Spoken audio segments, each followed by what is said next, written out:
listening to the Straight to Video podcast with Rob Lane.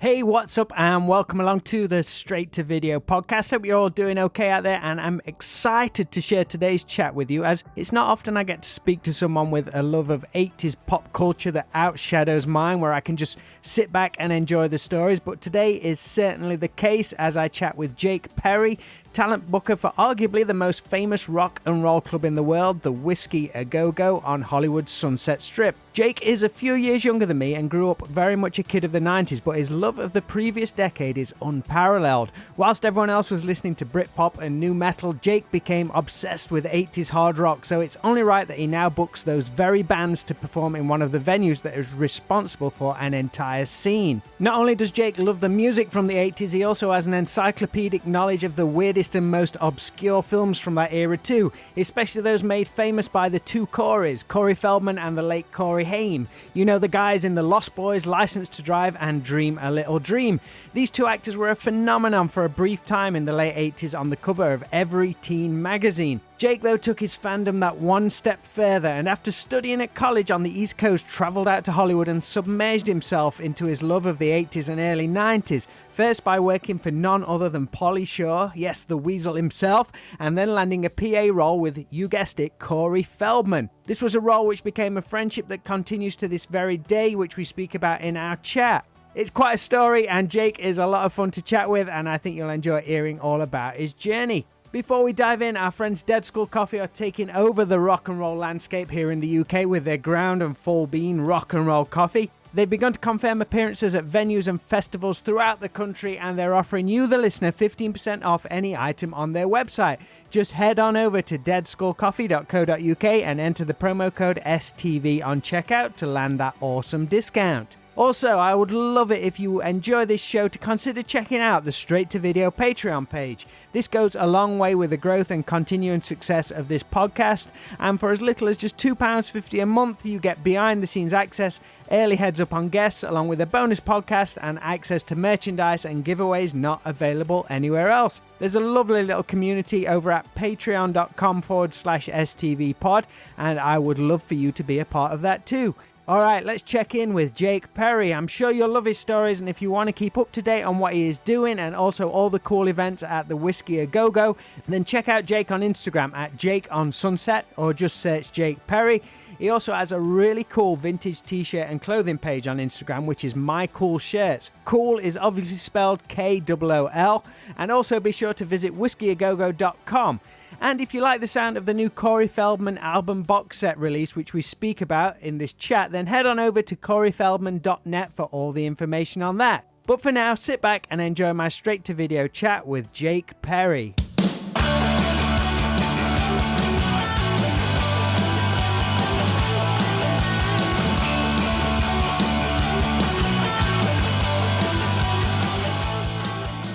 What's up, brother? How's it going, Jake? Everything is great. Looking forward to doing this, man. Happy Sunday. That's a fine t-shirt you've got on. Yeah, man, I like your background. My room's a little messy right now, but I have the same setup. It sort of looks like a dry cleaners in the valley with all my autographed headshots. Is that a prayer for the Roller Boys supposed to be? Yes, it is. It's the Argentinian quad poster, I think. That's awesome. Where'd you find that? Dude, my whole life I've been a Corey Haim and Corey Feldman, just collector. That's my specialty. I find it all on eBay or just random stores, or if I see someone post, I'll slide into those DMs and I'll be like, I need that. So we have a very good mutual friend in Scotty Dunbar. Hell yeah, dude. I was looking at your post. You interviewed like half of my friends on there. I'm like, oh, I know these people. Jet Boy, Cindy Valentine, Scotty Dunbar. I'm like, these are my homies.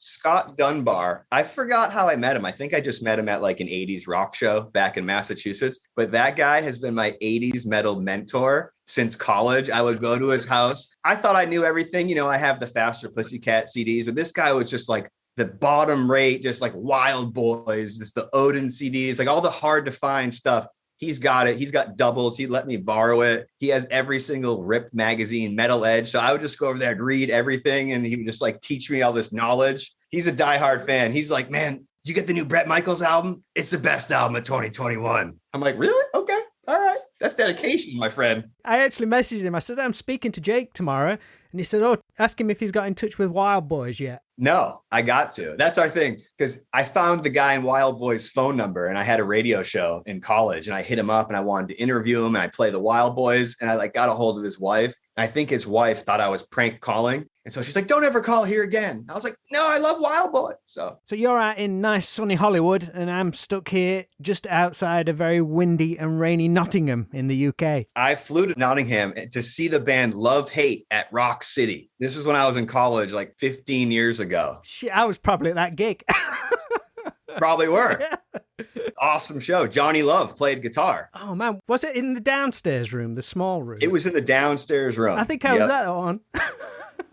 How long was you over in the UK for? Well, I did this like study abroad thing in college. I went to Emerson College in Boston. So we all studied in Holland. We lived in this big castle. And so on the weekends, everyone traveled to different countries. And I was like, who's coming with me to go see Love Hate? Nobody? So I just took a solo trip to Nottingham, rainy weekend, saw Love Hate. I think I saw the movie Bulletproof Monk in the theater. And that was it. Went to the Hard Rock Cafe just all by myself on like a weekend. And was like, okay. If only they had Facebook back then. We could have hooked up back then. I know, man. Your career is like, for me especially, it's just like this pop culture wet dream. I try to make it that, yes. So if it's cool just to trace that a little bit and see where we go, feel free to go down any rabbit hole you want to. Well, how it all started for me, I was a huge fan of the 80s, like yourself. Loved 80s rock. When I turned 16, my license plate, Dokken, vanity plate, went all out. That was up for grabs then when you wanted the Dokken one. Maybe in like 87, you couldn't get the Dokken license plate. No, Don said he had it. I was in Massachusetts, so I nailed it in Massachusetts. I got it. But I was just always a big fan of movies and music. And really my goal my whole life, ever since I was 10, I was like, I'm moving to California and I'm working for the two Coreys. Like, I love these guys. They're my idols. I want to work for Haim and Corey Feldman. And so I went to, Emerson College in Boston, moved out here after I graduated, and I got an internship, or I interned in college for Pauly Shore. I mean, come on. That was it. I got an intern working for Pauly Shore, and the whole time I'm working for him, he's a great guy. I worked at the Comedy Store with him. And I'd be like, dude, can we please call Haim and Corey Feldman? He'd be like, bro, why do you want me to call these guys? I'm like, can you just please call them for me? He's like, dude, I'm not calling these guys. What are you doing, man? I'm like, all right.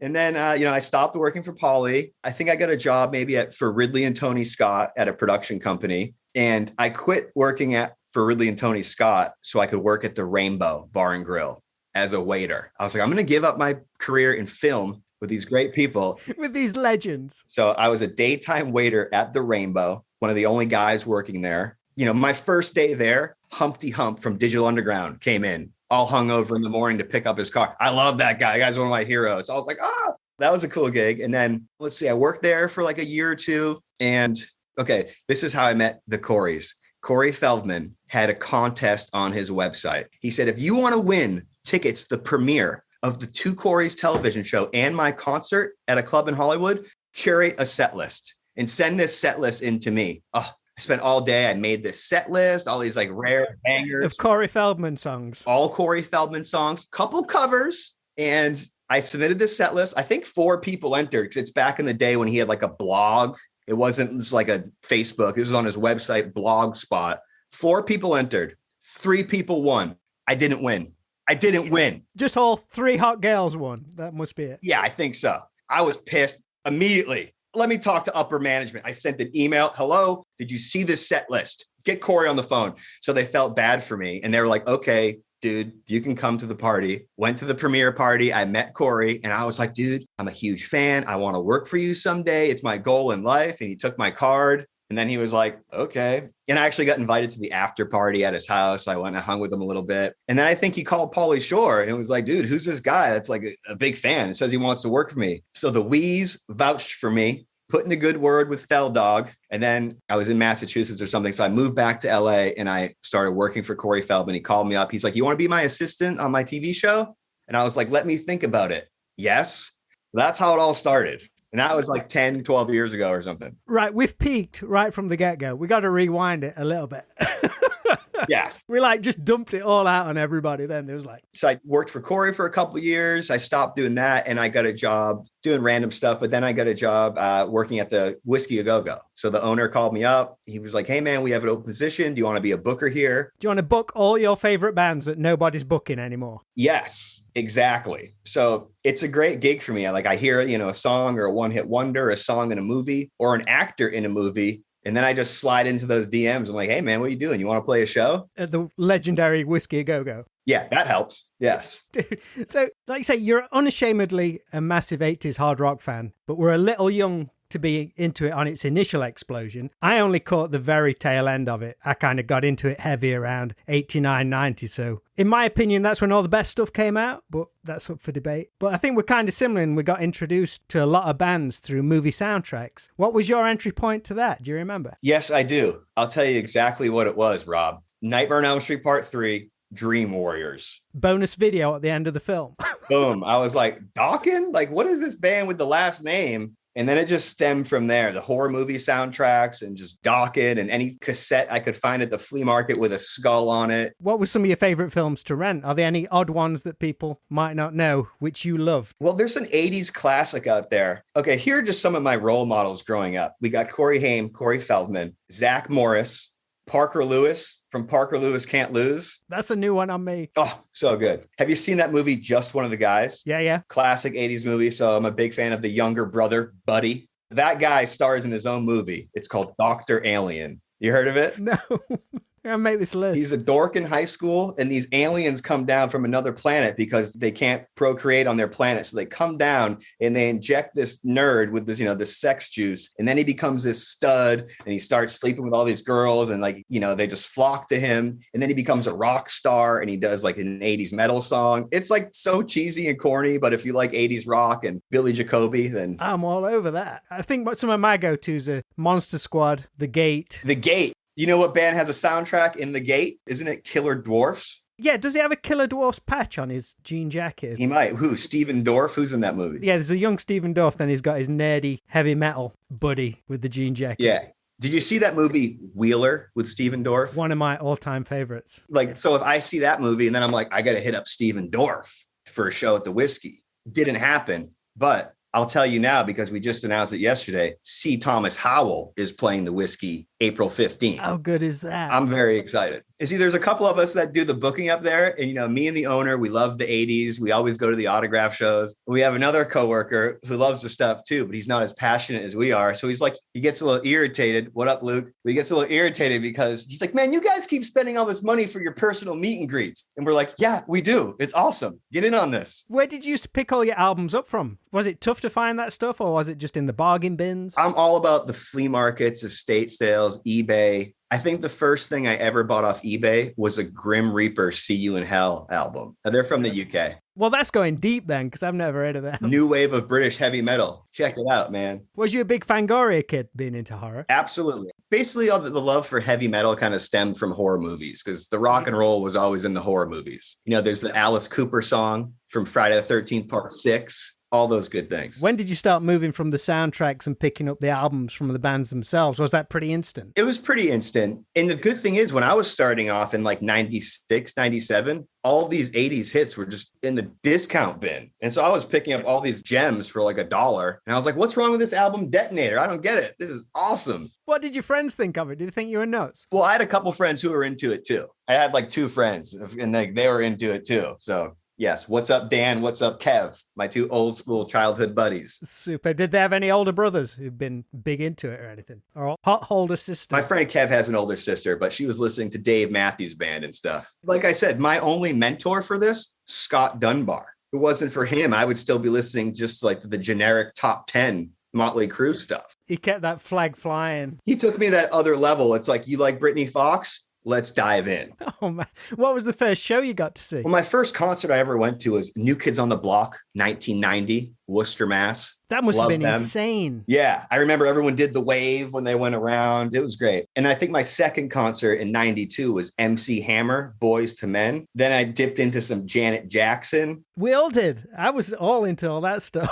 Then I think it was Beastie Boys, Smashing Pumpkins. And then by that time I started going to like hardcore shows and the local stuff. When did like the hard rock stuff creep in live? In like 8th grade, I think like new metal was cool. And I was like, I'm not really into like Limp Bizkit, and it wasn't my thing at the time. Now I'll put on Puddle of Mudd all day. Love it. But back when it came out, I was listening to like LA Guns and cassettes. And I've been in like a time warp my whole life. But I guess all those bands were still coming through like the Boston, Massachusetts area. A little bit. So I've seen Warrant with Janie Lane back when I was like 17, like Stephen Piercy, Dokken, all the good stuff. Which was the first band you actually got to meet? Because that must have been a big deal. First band I got to meet, I don't remember the first band I met. I mean, when I was a kid, I always loved meeting celebrities. I remember I met Herschel Walker when I was like 8 years old at Disneyland, Disney World. And then I also met Danny Glover when I went back to Disney World, the family vacation when I was 15, met Danny Glover during Black History Month. I go, Danny, what was it like working with Corey Feldman in Maverick?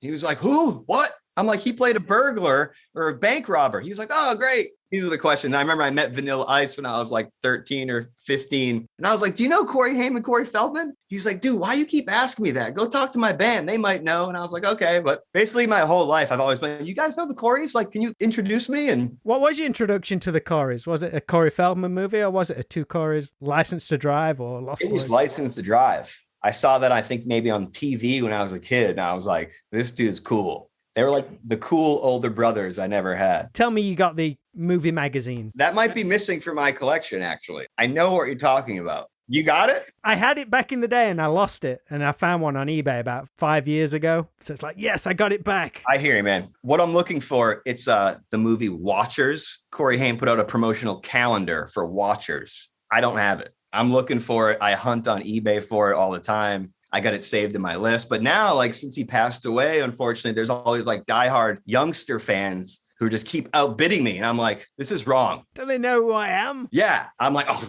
outbid me? I don't think so. Max bid 500. I hate it though when you get those old magazines and you see like the merchandise page with all the stuff you could have ordered at super cheap prices. Makes you wonder if there's like a warehouse somewhere full of like box fresh old stock somewhere. All those Brockham and like Winterland t-shirts. Yeah, man. They've got to be somewhere because nobody ordered all of them. I hear you, dude. I that's why I love eBay, because you never know what's going to pop up. Yeah, definitely. So when did you first come out to Hollywood? Did you come out on holiday prior to that internship you did? Yeah, so I've always wanted to come out here and visit. So my first time I came out here, I think I was like 17 or 18. I came out here, I flew out here for like spring break, maybe my freshman year of college or something. And I stayed at a Venice Beach hostel, but here's who I came out to visit. There's a movie with Corey Feldman from 1994 called A Dangerous Place. I call it Karate Kid because he's a karate bad guy. And I was bidding on the movie on eBay like 20 years ago. And some guy hit me up on my buddy list. He's like, why are you bidding on this movie? It sucks, or something like that. And I was like, take it back. This movie's awesome. Corey Feldman rules. And he's like, nah, I'm just kidding. My name's Jason. I was in this movie. I was like, what? You're in it? And it's this guy, my buddy, Jason Magic. He's an actor. And we became friends ever since the early days of AOL. So I flew to California. I stayed at a hostel. And I took like a couple buses to go hang out with this dude. Total internet stranger. Didn't know if I was going to get murdered or whatever. And then now we're like best friends. So that is my connection. The first time I came to Hollywood. Oh, actually, it's okay. Maybe that was the second time. I can't remember. It's been so long. But one of the first times I came to Hollywood, the person who ran CoreyFeldman.com came and picked me up from the airport. This girl who I just, became friends with because she worked with Corey, and I just was buddies. And so I stayed with her family for a couple of days. All my whole life, there's always like a weird Corey connection. It's like, I don't know much. Everything I know is from like Corey movies. I'm like, oh, that guy was in, Dream Little Dream Part 2. But my Corey knowledge is so vast. So it goes a long way. How did it compare to when you were watching Decline of Western Civilization Part 2? Oh, man. Well, it was nothing like it, really, because that's like the peak 80s when everything was just over the top. This is why I love the Rainbow Bar and Grill and the Sunset Strip, because for the most part, the 80s rock scene, it's non-existent. Except on this one little block in West Hollywood, from the Whiskey to the Rainbow. That's where all the hair metal guys are. If you go to the Rainbow on any given night, you're going to see a dude in a leather trench coat who played with the Malls or Tricks, or he's got some stories. And I love that place. It wasn't as busy as I thought it would be, as in like, there's no one's out flyering. It's a different scene now, unfortunately. You end up meeting Pauly Shore, and was you just like a big fan and said, I'd love to work and do an internship for you, and he offered you a job? Is it that simple? Yeah. Yeah.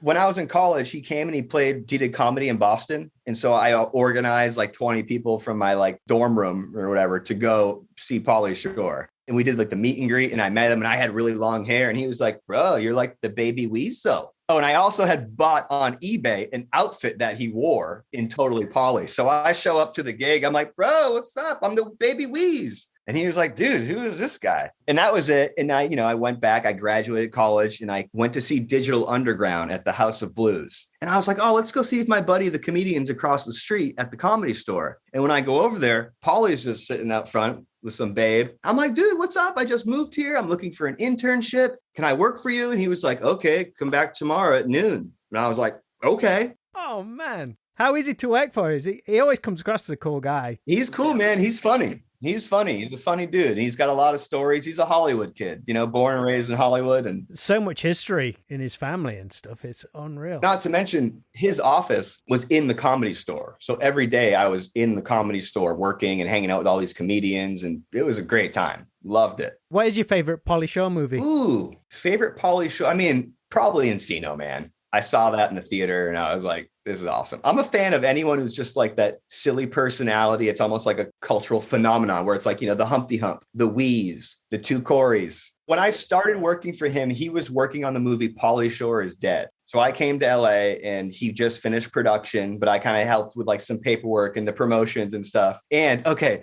so I found all these because he tried to have the two Coreys in his movie. Oh, Feldman's in it, but he couldn't get Haim from Canada or something. But I found Haim's paperwork with his phone number and address. Woo, bad move, Paul. I left that out in front of me. So I come in, I send Corey Haim a care package. I send him the movie. I write him this long letter being like, dude, I'm a huge fan. Here's the movie, whatever. I go back to college. So months later, I get a phone call from Corey Haim. I was like, what? Corey Haim? Oh my God. He's like, yeah, man, I got this package in the mail and, it got held at the post office. So you're going to have to send me $19 Western Union. I was like, what?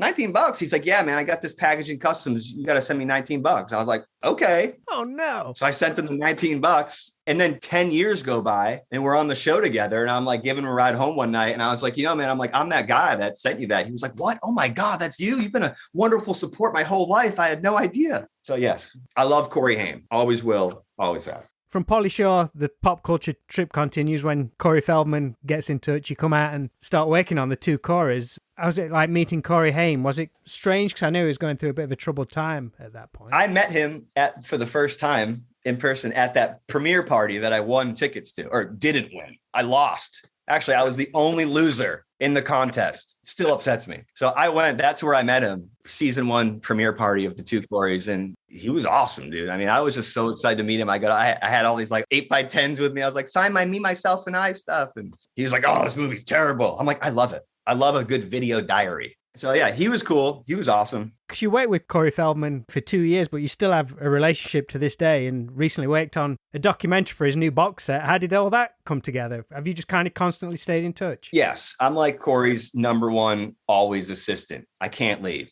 I love it. Yeah, dude. So it all kind of came about because, I always keep in touch with Corey. Whenever he has a project, I like to help him out if I can. And I'll book him at the Whiskey. And I always try to, if he's filming a music video, I'm like, bro, I need some FaceTime. Let me get in there. So during this pandemic, the Whiskey closed forever. And I was like, what am I going to do? And so I started helping out Corey again because he's recording this new album. He's working on a box set. And then we were just chatting one day. I'm like, man, you got all this footage, you got all these tapes. We need to make a documentary here. I was like, you need to make a movie and document this. He was like, you're right. You do need to make a movie and document this. And I was like, whoa, I don't know how to make a movie. I'm enjoying my pandemic here, unemployment. I'm chilling, dude. Come on. And so he was like, yeah, you're going to make a movie. It's going to be awesome. And I'm like, okay. And so that's what I did for the past year. I put this movie together with Corey Feldman, starting in his garage, going through just VHS tapes and finding old DAT tapes and VHS and scratch DVDs of performances and digitizing everything. I interviewed 25 people. I did a 7-hour interview with Corey. And then we just tried to shape this story together. It was the hardest thing I've ever done in my life. It was so hard. It was just so much work. So I'm so glad it's over with. And now there's this final product that I can promote. because it was just a lot of work. The whole package Rich has been pushing looks amazing. Yeah, I got it right here. I'll do a full unboxing. All right. Here we go. I wasn't going to open it, but I was like, you know what? This is it, you guys. It's on sale right now on Corey Feldman's website. I believe it's $222. Maybe you'll get it signed. So here it is. Love Left is Corey's first album from 1994. But the whole thing about the movie and Corey's career, the guy's been making music since 1986. He just kind of had a hard time and like a bad childhood where he never got to put out his music until 1994. Almost 8 years later after we recorded some stuff. So this box set is accumulation of, there's a new album. There's a whole album of just lost songs. We're talking B-sides from Rock and Roll High School, Forever, lost tracks. There's a duet on here with Alfonso Ribeiro. Carlton, he's the nerd from Fresh Prince. Yeah, they used to be homies and like Michael Jackson buddies. So there's a duet on here with those two. There's just so much stuff. How did you used to track down Feldman's albums back in the day? Back in the day, like I said, since I was a fan since day one, I got it when I was like 15 years old. I got a checkbook, a checking account, and I was just writing checks. I think the first check I ever wrote, I bought a Feldman autograph. Boom. There you go. I didn't even know what I was doing. I signed the back of the check. He's supposed to, like I did. I don't know. So yeah, that was it. And then his music's hard to find. You can't find it. That's why this box set's so cool. It's like every single long lost track or B-side, or there's Live at the Whisky A Go Go, all sorts of stuff in here. Of course, my favorite thing is the movie. How long's the movie run for? It's 55 minutes. Yeah, so this sticker's on the back, but I had to stick them on there, and it's like the most difficult thing. It kept bubbling up, so I was like, I don't need a sticker for mine. Comes with this magazine, 50-page magazine. Is that box fresh old stock? It's brand new everything. It's a lyric booklet. Oh, right, cool. I thought it was like an old magazine, but it's literally a brand new book. It's like a magazine. I designed this whole thing. Mark London, Grammy-nominated artist who works with Brian Wilson, he did the cover. I hooked up with my friend Barbara, and we designed the inside. Comes with some stickers. And then here's the box set. So it's 4 CDs, 2 DVDs. The documentary is on here. But really, one of my favorite things in this box set is the custom pair of Wayfarers. That's a Corey Feldman's Love Left 2, Army with Love. Incredible. A lot going on. How long's that whole project been going? Just since lockdown? It's been like a year. Yeah, a year and a half, maybe. Definitely a year. This was my lockdown project. This is my pandemic project. It took the entire pandemic, and I'm proud of it. I'm so glad it's done. And I'm like, what's the next movie I'm going to make? Like, maybe it's a Leif Garrett documentary. I don't know. Is that something you'd like to get into more? Or what is your background with like video production and all that kind of thing? Is it just something you've learned as you've gone along, or did you study it in college? No, I was a marketing major at a film school. So, I have some film background. All of my good friends are film majors. I'd always like help them with student films and stuff. But this was my first project. It was a lot of work. So do I want to take on another huge project like this? Probably not. And it was easy with Corey because he owns all the footage, and like there's so much footage. If I were to make another one, it'd be like a lot of just like licensing issues, I guess you would say. You probably have to spend the same amount of time you did filming it as like tracking everybody down, getting approval and all that kind of boring stuff. I definitely want to make another movie though. It was fun. I'm just not sure exactly what I would make it on. We'll see. So 2009 rolls around, you get the offer to be the talent buyer, gig booker at the Whisky A Go Go. How has that whole ride been? I mean, is it coming up to 60 years since the Whisky's been open now? Yeah, I think we just celebrated our 55th anniversary, 50 something. I actually don't even remember. It was on a Sunday. We didn't really celebrate it this year. So it's been awesome, man. It's great. The Whisky's so fun because you never know who's going to come in. You never know who's going to call. You never know what movie is going to film there. I booked Crazy Town, great band. Love them. Those guys are so cool. They play. And now all of a sudden they're like, hey, they turn in their guest list. I'm looking at their guest list. I'm like, Punky Brewster's coming to the show tonight? They're like, yeah, Punky's our friend. She's filming something. I'm like, Punky Brewster? Oh, that was my first crush, Soleil Moon Frye. It's never a dull moment. You never know who's going to show up. Like Apollonia from the Prince videos. Like she just came in the Whisky one day. I was like, okay, it's awesome. I'm sure you must have been behind it because it's not that long ago. But I always remember seeing a poster for Dokken, and you'd mashed up the Elm Street Dream Warriors poster with the eyes looking above the Whisky. I thought that was like the coolest thing I'd seen. Yes, that was my artistic vision. I think I've still got it saved on my phone somewhere. I'll get you one, man. I'll have Don sign it for you. Hasn't Molly Ringwald played there? Molly Ringwald. Ooh, funny you bring her up because I wasn't going to. Okay. Yeah, no, she played there. All right.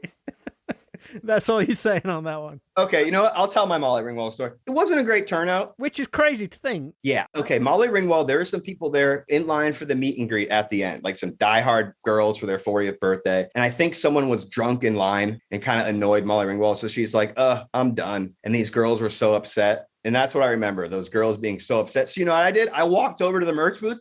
I stole one of her CDs. It's like, you don't upset my fans, Molly. Ugh. E.G. Daly's played? Oh, E.G. Daly, she's great. She's awesome. Love her. I teamed her up once. She played with Dale Bozio of Missing Persons. It was our power play. E.G. Daly is so fun. She has hit songs. Mind Over Matter from Summer School. That's what I'm talking about. Mind over matter. See, if you would love living in Hollywood, because just last week on Saturday, I went to the Hollywood Autograph Show and I met Patrick Labarau. I don't know how to say his last name, but he's the guy in Summer School. He's like the football player or something. Then I'm like, I came here for you, man. What's up? I think Tiffany's played there as well, hasn't she? Tiffany, love her. She's super cool. Probably with the LA Guns guys back in, right? Yeah, Johnny Martin of LA Guns. Yeah, I love Tiffany. Maybe too many to mention, but are there any gigs that really stand out for you over the last few years that you're really proud of, that maybe I got this band to play here? Yes, there are several that I'm very proud of, my resume-worthy shows, I think. Well, I love that band Southside Johnny and the Asbury Jukes. If you've heard of them, they're like a Bruce Springsteen-related band from Jersey. And I booked them, and like they'd never played the Whisky, I don't think, but their special guest was Richie Sambora of Bon Jovi. So that was a big deal. Another Jersey band that I booked was this band called the Smithereens. 80s band. You like them, man. They're good. 80s pop. And unfortunately, I think it was the singer's maybe last show or something, because he wasn't doing well. So he passed away, sadly, shortly after. One of my favorites. So just to finally see them. Another show that I teared up at, I'll tell you right now. Okay. I booked Little Orphan Annie. Aileen Quinn, Little Orphan Annie. I was like, will you please sing Tomorrow for me? And she did. It's on YouTube. I teared up a little bit when she sang Tomorrow. So it doesn't always work like that. Like I hit up C. Thomas Howell and I was like, hey, man, will you play Soul Man? He's like, what? His agent was like, he was confused by the request. Yeah, he does country. He's not going to play Soul Man. I had to ask. I've got a Soul Man VHS signed by C. Thomas Howell on my bookcase up there. That's why we're friends, Rob. Oh, man. Love it. Did you book the John 5 gig with Corey Taylor, Michael Anthony, and Fred Corey? All these kind of like obscure bands, they're like the Jake bands that I hit up. You can tell. Like E.G. Daly, I'm reaching out to her. C. Thomas Howell. For John 5, he's a big established act. Like an agent will hit us up. That dude's awesome. He just gets up there and noodles. I think he brought out Michael Anthony before, maybe Sebastian Bach. Whenever John 5 plays, he brings the noise. It's awesome. Corey Taylor was like singing, like doing proper David Lee Roth mannerisms. I remember that show because I saw Corey Taylor backstage. And I go, Corey, I've always wanted to ask you this. Like pretending I'm a big fan. I honestly have never listened to Slipknot in my life. I'm like 10 years behind that. But I was like, Haim or Feldman? He was like, what? Feldman. I was like, there is no wrong answer. That's Corey's. All right. So he's a Feldman fan. We've established that. Wicked. You also boast an incredibly cool t-shirt collection. Not only are you wearing a Winger shirt tonight, but I think you've got your own Instagram page with all your old shirts. Are these things you've had from back in the day, or do you pick them up all the time? I really don't have any cool shirts from back in the day that I acquired back in the day. All of my stuff, I just like, I'm friends with a lot of these like 80s rocker dudes. So they know I'm a fan. They're like, hey man, this medium from the 80s isn't fitting me anymore. So here you go. So a lot of it's firsthand donations. I buy a ton of stuff on eBay. For eBay, you got to be careful. You find a Screen Stars extra large, it doesn't fit quite right anymore. I'll buy t-shirts. It'll be like one of those baseball sleeves and like one sleeve's down to here. The other one's up here, a couple pit stains in my Slaughter shirt. So I basically have that page. I don't wear any of those shirts because they never fit. So it's just like my collection of cool shirts. Isn't there a Lost Boys denim jacket? Ooh, the Stonewashed Lost Boys denim jacket. Yes. That's probably the most filthy item in my collection. It's like such a weird, so 80s. Where did that come from? Do you remember? That was an eBay find, but I've also been on eBay since like 1998, whenever it came out. So now all this stuff, the vintage shirt game's big money. I was getting in there when it was cheap. I was buying the Corey Haim Crank 2 worn wardrobe for, $800. That was a lot. So what's left for Jake Perry to tick on his childhood dream boxes? Either booking a gig or anybody still you've been trying to get to play the Whiskey but never managed to? Ooh. I always want to book the English Beat. I'm a big fan of them. And I just like keep bothering the agent. Dude, honestly, I like make all my dreams come true. So if there's someone I want to see that's, capable of playing a 500-seater venue, I make it happen. Because wasn't the first person you reached out to when you got the Whiskey gig Janie Lane, but that didn't work out? It was. Yeah, he was one of the first. But I love Janie Lane. And unfortunately, the agent was like, oh, he's not in a good place to perform right now, or something like that. Did he perform there while you were there? No, I've never booked him. Oh, man. I've seen him a bunch, but no, I never got to book him. But when I started working at the Rainbow, the entire band of Warrant came in. And I was like, oh my God, I got autographs. I got a picture with them, of them. And they were like, man, this is our first picture together in 14 years. Oh, wow. What, when Janie came back for a while? Janie came back in like 2005 or something like that. And they all came to the Rainbow for the meeting. You was there. And I was their waiter. Yeah. It was great. Oh, sweet, man. And also, Janie and Corey Feldman had the same business manager. So when I was working for Feldman a long time ago, I would always be like, I'll go pick up the checks. I'll go drop it off. Because every time I went there, Janie Lane would be there. Jake, thanks ever so much for chatting with us. It was awesome, man. When are you going to come to the Whiskey, Rob? It's been years since I've been out there. I think it was 2013 was the last time. What was the show? Enough's Enough and Bang Tango. I remember it. I think Leif Garrett was hanging around that day as well for some reason. Hell Johnny yeah. Monaco says, Leif Garrett's just outside the tour bus. Leif's the man. Out of all the people I've booked, we get so many phone calls from just crazy old ladies who are like, when's Leif Garrett playing? I love it. He's a good dude. I support Leif. Who's your favorite band from back in the day to see now? Oh, to see now? I love Stephen Pearcy, RATT, because that's just like, I love that stuff. He's a cool dude. I feel like he's one of the last surviving rock stars of the 80s. When that guy shows up, he's got studded belts on. He's got big dirt bike boots, a jacket. He's the real deal. And then my soft spot, I love Firehouse. Yeah. Love them. Still sound great to this day. Sounds great. Right. I could just go down a wormhole, so I'll let you go. All right, man. Thank you so much, dude. I love your page. I was looking at it, I'm like, these are all my friends. I was like, how do I not even know this guy? Like, now we're friends.